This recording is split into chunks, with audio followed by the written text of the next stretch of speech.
உங்கள் வாழ்க்கையில் ஏற்ற இறக்கங்கள் இருந்தாலும் நீங்கள் நம்பிக்கையோடு ஓடிங்கன்னா ஜெயிப்பீங்க அப்படின்னு ஒரு மோட்டிவேட் பண்ணுகிற ஒரு மோட்டிவேட்டிங் மூவியா, ஒரு தன்னூக்க படமா, இல்லை இப்படி ஒரு வாழ்க்கையை உங்ககிட்ட காட்டுறேன், இது எப்படி இருக்குது பிடிச்சா பாருங்க அப்படின்னு சொல்லுகிற ஒரு யதார்த்த படைப்பா? நீங்கள் என்ன நினைக்கிறீங்க? நீங்கள் சொல்லுங்கள். ஐ மீன் ஏன் உங்களுக்கு கேட்குறேன்னா, ரெண்டுலையும் தடுமாறுறேன் நான் இதை பார்க்கும்போது எனக்கு ஒரு தன்னம்பிக்கை வருது.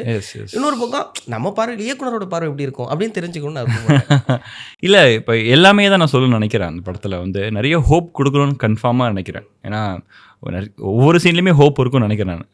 எவ்வளோ டிப்ரெஸிங்கான சேடான சீன் இருந்தாலும் ஏதோ ஒரு ஹோப் இருக்கும். அப்படி தான் நிறைய ஹோப் கொடுக்கணுன்றது தான் என்னோட இன்டென்ஷன்.